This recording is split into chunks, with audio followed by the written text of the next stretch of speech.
Mic check 1 2 1 2.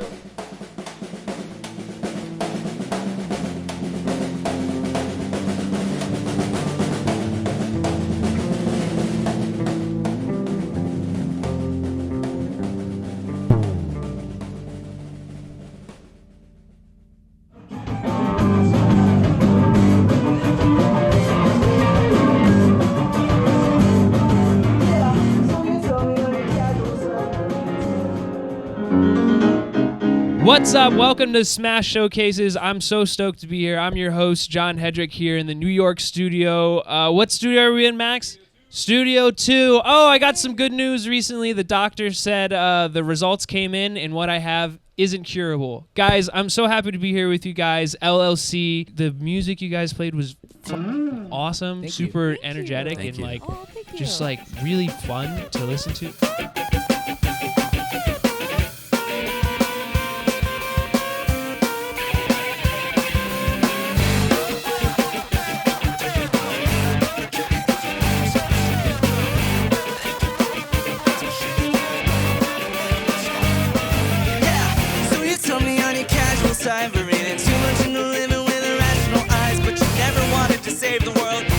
Say I told you so.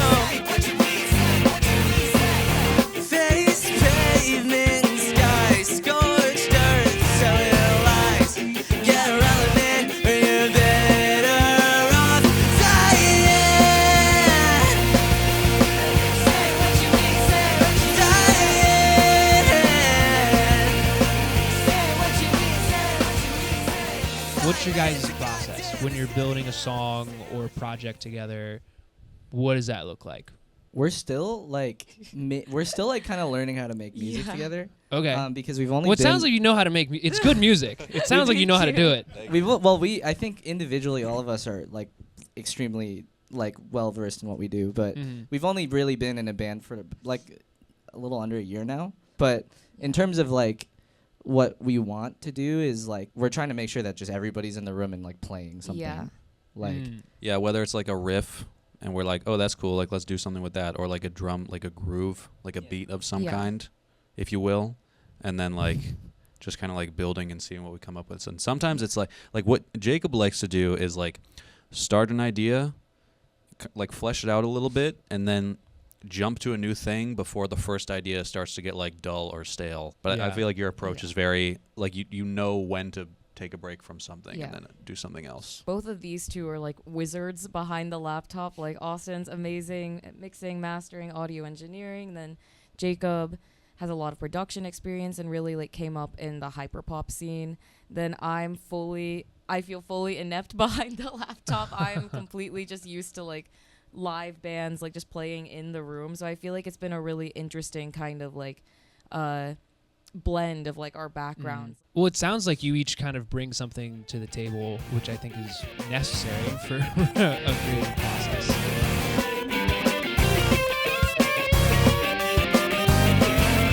The stage shift isn't my fault. I'm just a kid trying to invent a new mascot. So choose a hill to die on. It's required if you're wanting to pass. Say what you mean. Full skirts, don't try. Is your world on fire? Get relevant, or you're better off dying. Say what you mean, say what you say what you mean, say what you mean, say. Silence, a goddamn hysteria. Say what you mean, say what you mean, say. Get good, get God, a stadia. Say what you mean, say what you mean, say. Say what you mean. So where were you? What was going on when you wrote that song? And what? So that. Who were you mad at, man? Who broke your heart, man? Yeah, so I don't think that song is actually. I mean, maybe you could project it onto a romantic relationship because it's funny. But I was really frustrated about the way that the music industry and culture in general was getting carried by algorithms and getting carried by onlineness, and in the way that people would interact with each other, especially when it came to opposing theories like anti-wokeness or anti-cancel culture, is that nobody could agree on anything, anywhere, ever. Like, especially because the way that algorithms work, your feed or what you are perceiving on the internet is catered to basically like get you in a feedback loop of agreeing with yourself. Yeah. So in which case, when you're not interacting with anybody that disagrees on you about anything, you just never really understand anybody else's point of view.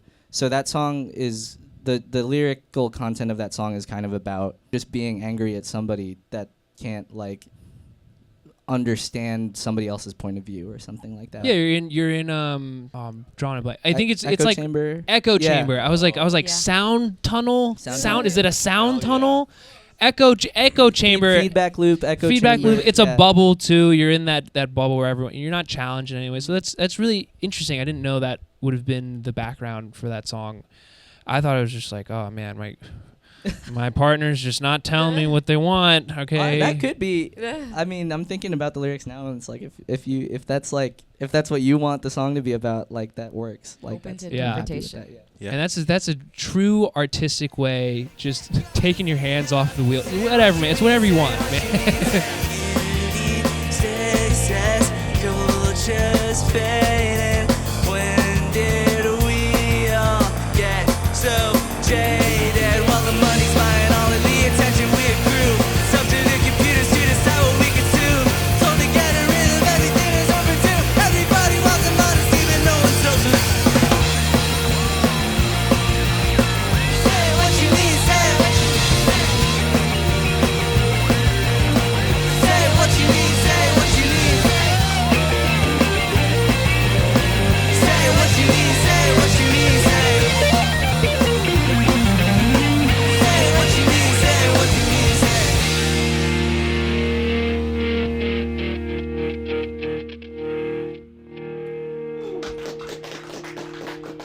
Why the band is called LLC and why we're kind of like doing stuff as like collective, and the philosophy of like how we're trying to create music is like about generating something via being in a band and being like more than one person. I'm in a scene of a lot of musicians who are like very individual, which is awesome. And like I come from a lot of like, I don't think there's like an actual adjective for it, but like people who are auteurs, like people who do everything by themselves.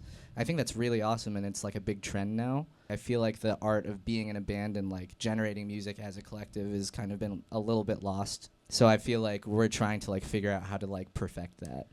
I was playing a lot of shows as Jacob Jeffrey back then. That was my like artist name, which is my real name. Yeah.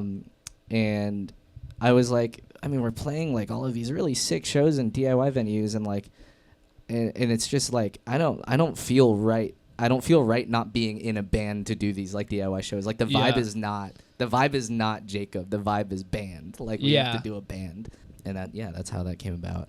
But we do say that cool. like the acronym doesn't stand for anything anymore. Yeah, I mean, you could just kind of assign whatever letters or whatever words to those letters you want, really. Our joke is Doesn't that matter. like people are like, what does LLC stand for? And I literally say like nothing. It doesn't stand for anything. Live, laugh, cry. Live, laugh, cry. Yeah. Kind of like that one. That was pretty cool. Yeah. Yeah.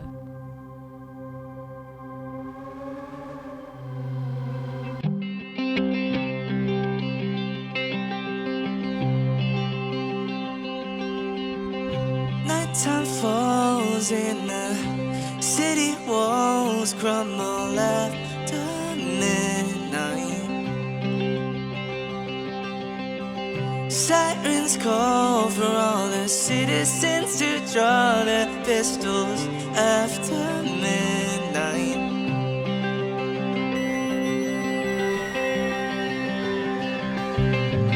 Streets explode as all the kings of each could roll their subjects after midnight. Nighttime falls and the city walls crumble after midnight.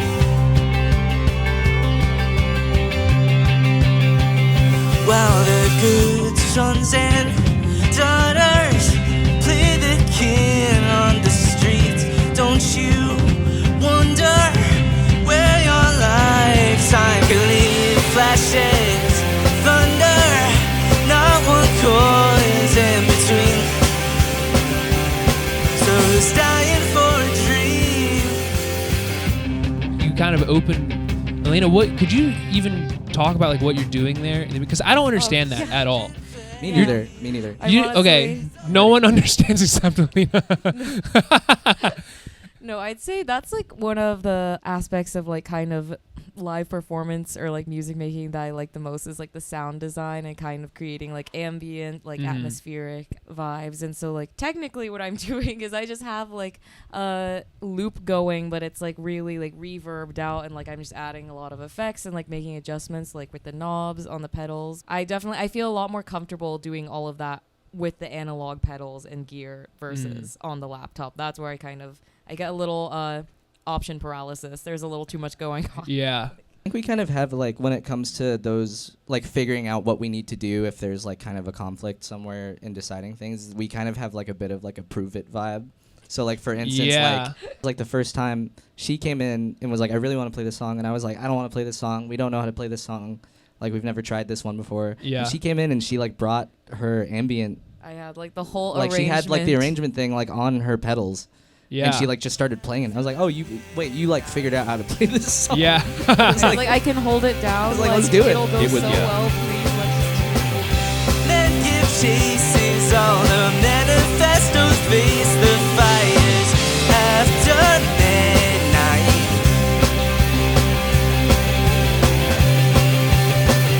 While the old goddamn poppers play the sins and their grief. Holy water fills our cup with disbelief. Flashes, thunder, they say fair is too extreme. I've never understood this for bands when they make a set list. Is there like a thought process behind that? Like what is it and what do you guys do? I'm super anal about set lists. Really? Yeah. I Yes. thought bands kind of just wing it. I'm like, so like I've always been this way. It's like kind of like feng shui. It's like the flow of energy from beginning to end and how the audience is receiving different songs in different context, different content. To me, that like really resonated when I learned it. I really like to see like the list of songs and be like, when we start the concert, the crowd's gonna feel like this, and then they're gonna be like, whoa, this first song is really crazy, and then, oh, this song really sucks you in. I thought it was the other way around where it's just like, okay, well this song makes me tired and this song is kind of easier to play, so I'll put those back to back so I can get a and break. then there's like other like boring things, like what key is this song in? Do we have to like tune everything Yeah. differently? Yeah, There yeah. is some technicality to it. Like if you need to, like tuning.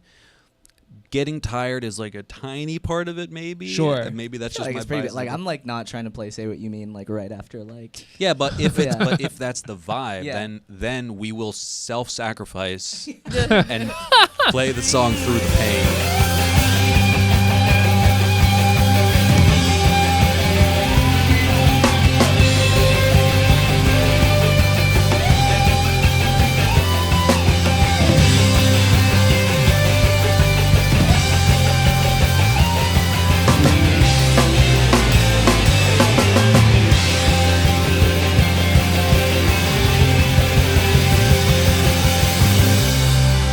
I'm just curious how that song After Midnight kind of started, because it's the first one you guys kind made of together. Pitched it. Like I remember you sent us like a voice memo or the idea, and I was like, oh wow, that's really beautiful. We should definitely try to flesh it think I out wrote, together. like, the melody. Yeah, you wrote the melody and like some lyrics, yeah. and he sent it to us, and he was like, "I really think I hit something here." Like, I was like really interested in like the idea of like old literature and like talking about like mythical events and like relating them to today. So like nighttime falls and the city walls crumble after midnight, kind of like your like Trojan War almost, like the Yeah. Odyssey type. yeah, I was gonna say that song is like much more like kind of like fantastical, like a spectacle, more so almost than like compared to like Say What You Mean is kind of just like bombastic, like high energy, whereas I feel like After Midnight is more of like a story, like a journey kind of. for sure. And also just came together. It was very vibes based. Like it just kind of like flowed.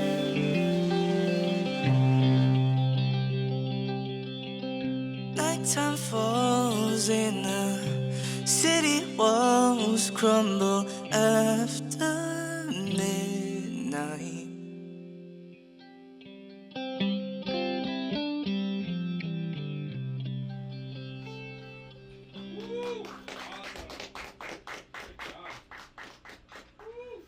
Thank you guys again so much for coming to Smash Studios. Thank you for having We us. loved you guys. Love it here. Thank you, Thank John. you. I'm gonna go home to my wife and kids. Ooh. All right, Ooh. us too. My wife and kids meaning my tequila bottle and 2 Modelo's. Am I right, guys? Come on. Hey. Thanks, guys, for being here. Thank Bye.